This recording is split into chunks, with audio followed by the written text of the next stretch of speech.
দাদি দাদি, আজকে কাজ নাই, ডেস্কের ভেতর বসে আমি গানই গাই। জীবনটা কি আরাম। ও বলদা, সারাদিনে বসে হা হো করছো, সাগর থেকে আমার জন্য মাছ নিয়ে যা, জলদি তাড়াতাড়ি আসবি। ওকে দাদি, যাচ্ছি। শালার বুড়ির যন্ত্রণা আর ভালো লাগে না, সারাদিন শুধু এই কর ওই কর। আমি কি কাজের মেশিন নাকি? একটু বসতে দিলেই হয় না? এই যে, তুমি এখানে কিসের জন্য এসেছো গো? আমি মাছ ধরতে এসেছি গো। মাছ ধরতে? নাকি আমাকে দেখতে গো? হালকির বাচ্চা, কখন পাঠাইলাম মাছের জন্য, এখনো আসে না কে? বাড়া, ও কিডা বাল ছিটতাছে না, আমার গিয়ে দেখতে হবে।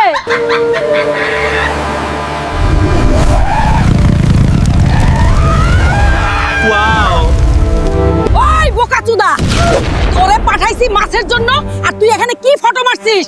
আজকে তোর পুটকি কুমির দিয়ে খাওয়াবো। পরে দেখা হবে, দাদি রেগে গেলে সর্বনাশ, পুটকির চামড়া তুলে নেবে। ওই হাল্ক, দৌড়াস না, তোর লুঙ্গির গিট খুলে যাবে।